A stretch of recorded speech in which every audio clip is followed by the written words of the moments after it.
The world wants to know what happened to you. And I said, I want to know what happened to you. And that's what happened to me. A couple of things started to happen. I was injured. The swing changed. I had a short right leg, so the left hip used to get locked. I started searching for a new swing. I am James, and this is Golf Relived.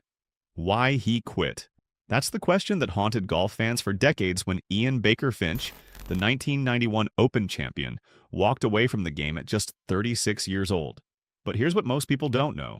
After his playing career ended in the most painful way imaginable, Baker-Finch found something he had lost during those final years on tour: peace. He became one of the most respected voices in golf broadcasting, spending 19 years with CBS Sports before retiring in 2025. He traded the torture of competition for the comfort of the commentary booth, and for the first time in years he could talk about golf without fear.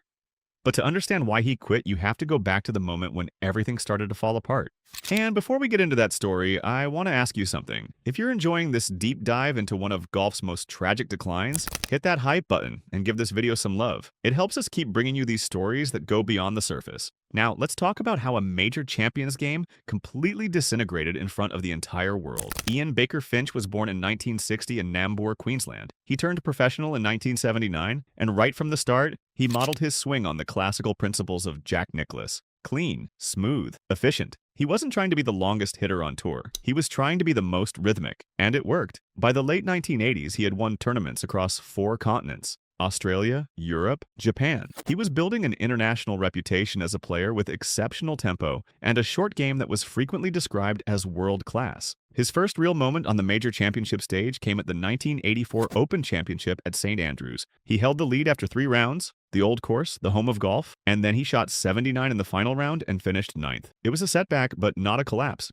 It seasoned him. It taught him something about pressure, and 5 years later he won his first PGA Tour event at the 1989 Southwestern Bell Colonial. But the peak came in July 1991 at Royal Birkdale, the Open Championship. The weekend rounds at that tournament remain one of the most efficient displays of ball striking in the history of the event. After opening with 2 rounds of 71, Baker-Finch shot 64 and 66 over the final 36 holes. The final round was a biomechanical masterpiece. He went out in 29 on the front 9, 5 birdies in the first 7 holes. His caddy, Pete Bender, said later that Baker-Finch was so deep in the zone that no intervention was necessary. He was a perfectly calibrated machine. Rhythm, confidence, flow. He won by 2 strokes and climbed to a career-high world ranking of 10th in September 1991. Australia's golden boy. A player whose temperament and aesthetic swing made him a natural successor to Greg Norman and Nick Faldo. The victory at Birkdale opened doors. For the next year, Baker-Finch played some of the best golf of his life. In 1992, he finished runner-up at the Players' Championship,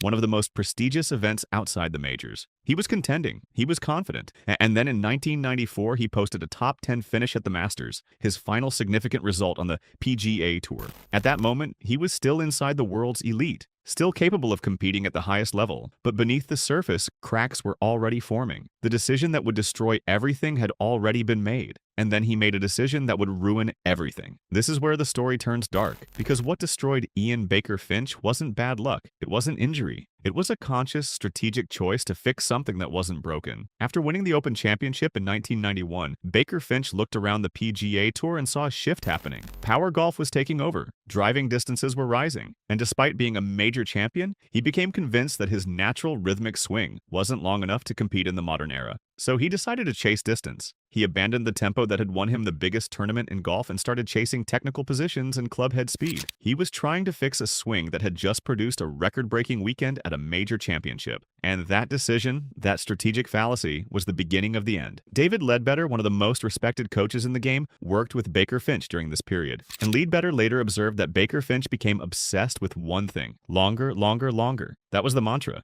distance at all costs. But the pursuit of distance required him to move away from the natural tempo that had been his hallmark. He started consulting multiple high-profile coaches simultaneously. Different voices, different systems, different cues, and instead of clarity, he got cognitive interference. He was hitting too many bad balls on the range, trying to integrate technical advice that didn't fit together. Each coach had a theory, each coach had a method, and Baker-Finch, desperate to find the answer, tried to implement all of them at once. His swing became a patchwork of conflicting ideas. One coach would tell him to shift his weight differently, another would tell him to change his grip, a third would focus on his shoulder turn. He was getting advice on hip rotation, wrist angles, spine tilt, knee flex. Every piece of instruction made sense in isolation, but when combined, they created a mechanical nightmare. He would stand over the ball thinking about 5 different positions he was supposed to hit, and by the time he started his backswing, the natural athlete inside him was completely paralyzed by the checklist. And instead of building a better swing, he was dismantling the one that had already proven it could win. His confidence started to corrode. The changes weren't producing the yardage he wanted, and they were compromising his accuracy. The psychological resilience that had carried him to the top of the world started to fracture. Baker-Finch later admitted that he should have trusted a single voice.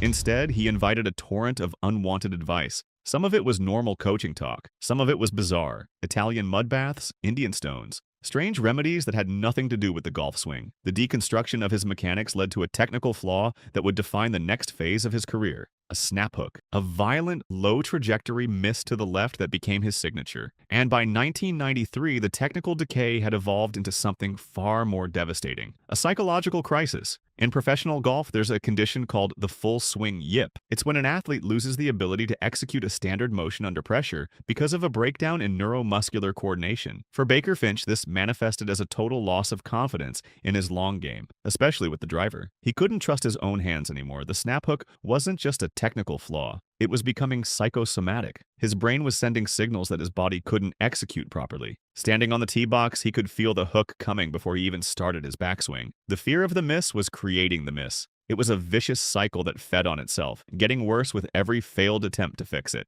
The media started calling this period the Baker-Finch era, a cruel play on his name that reflected the visible physical discomfort he showed on the tee box. The struggle wasn't just happening in practice rounds, it was a public spectacle. He entered what the media described as a death watch. They monitored his escalating scores and missed cuts with morbid fascination, and the more they watched, the worse it got. The most humiliating moment came at the 1995 Open Championship at St. Andrews, the old course, the widest fairway in championship golf. He was paired with Arnold Palmer, one of the legends of the game. The wind was gusting at 30 miles per hour. During his downswing on the first hole, his hat was blown off, and in that moment of interference, Baker-Finch struck a toe hook that traveled out of bounds to the left. Out of bounds. On the first hole at St. Andrews, a fairway that's shared with the 18th and offers over 100 yards of safety, Baker-Finch later defended the shot, saying it was a 25-yard hook made worse by the wind. But the symbolic weight of the error was catastrophic. To the golfing public, it was definitive proof that his game was broken beyond repair. The statistics from this period tell a brutal story. Between 1995 and 1996, Ian Baker-Finch entered 29 PGA Tour events. He did not make a single cut. Not one. This streak included numerous withdrawals and disqualifications, as he struggled just to complete rounds. His scoring average ballooned to 76.64. His rankings in driving distance and accuracy plummeted to the bottom of the tour statistics. Think about what that means for a moment. A player who had been ranked 10th in the world just a few years earlier was now posting scores that would barely qualify him for a club championship. He was playing alongside guys who were in awe of his Open Championship victory, and he couldn't keep up with them. Every tournament became an exercise in survival. Every round was a question of whether he could finish without withdrawing. The other players didn't know what to say to him. The caddies whispered about it, and Baker-Finch could feel the pity in every glance. This wasn't a slump. This was a total systemic failure. One of the most harrowing incidents happened during the 1994 World Series at Firestone's North Course. After an opening round of 67 that put him near the lead, Baker-Finch collapsed in the second round. He shot 82, a score that included 10 penalty strokes. But the round reached a point of surreal desperation on the final holes. He had lost so many balls to water hazards and out-of-bounds areas that, with 3 holes remaining, he had only 1 ball left in his bag. He survived the 16th and 17th holes. Then on the 18th, he shanked his approach into the water. His caddy, Pete, had to retrieve a previously discarded scuffed ball from the bottom of the bag just so Baker-Finch could finish the hole with a bogey. He had literally run out of resources. The ball crisis was a visceral metaphor for a career that was bleeding out in real time, and the physical toll was immense. In a desperate attempt to practice his way out of the nightmare, Baker-Finch adopted an unsustainable workload. He was hitting at least 100 drives every day, sometimes more. He would arrive at the range before dawn and stay until dark, pounding ball after ball into the distance, searching for the rhythm that had once come so naturally. The range became his prison. He would stand there for hours, swing after swing, hoping that the next ball would be the one that unlocked the secret, but it never came. Each session left him more confused and more desperate. But this obsessive practice regimen, far from fixing his mechanics, led to serious physiological damage. He developed shoulder injuries in both arms. The repetitive strain of trying to generate modern power through a compromised technical frame destroyed his body. The shoulders that had once produced that beautiful flowing tempo were now sources of constant pain. By the 1997 season, he was suffering from acute back pain, taking 10 Advil per day just to maintain a competitive posture. Every swing sent jolts through his spine. Every round left him barely able to stand. He would finish a practice session and need help getting his shoes off because his back had seized up. The pain became so normalized that he stopped mentioning it to anyone. It was just part of the daily reality of trying to resurrect a dead swing. And there was another issue that most people didn't know about: chronic foot problems stemming from wearing undersized shoes as a youth. His toes had to be taped and separated. At one point during his attempted recovery, he couldn't wear shoes for 3 months. This physical degradation created a feedback loop of failure. The pain stopped him from swinging freely. That made him rely even more on technical positions. And the more he tried to control the swing mechanically, the worse the psychosomatic yips became when he had to perform under the pressure of competition. His mind and body were at war with each other. The final execution of Ian Baker-Finch's playing career took place on July 17, 1997, at Royal Troon, the Open Championship. Despite his injuries and his total lack of confidence, he felt compelled to play because of his status as a former winner. The conditions were brutal. Winds were reaching 40 miles per hour. And for a player with a fragile long game and a snap hook he couldn't control, this was the worst possible environment. Baker-Finch shot 92, 21 over par. It remains one of the most painful rounds in modern golf history. He hit nearly every drive into the left rough. The snap hook was uncontrollable, amplified by the wind and his own internal anxiety. Every tee shot was an act of public humiliation. He could feel the gallery watching, waiting for the inevitable hook. He could hear the whispers. And with every swing, the fear became reality. Drive after drive sailed left, into the rough, into the hazards, out of bounds. The wind turned each mistake into a catastrophe. On some holes, he would hit multiple tee shots, each one finding trouble, each penalty stroke adding to the mounting total. The scorecard became a record of torture, bogey after bogey, double bogeys. Worse, he was moving through the round like a man walking to his own execution, knowing exactly how it would end but unable to stop it. But the most poignant moment happened on the 18th hole. He was standing only 60 yards from the green for his third shot. A simple wedge, something he had executed thousands of times in his career, except his nerve was so shattered that he couldn't attempt it. He was too scared of shanking the ball or experiencing another yip, so instead he used an 8-iron to bunt the ball along the ground and onto the green. It was described by witnesses as the ultimate act of professional surrender. A major champion, reduced to hitting bump and run shots from 60 yards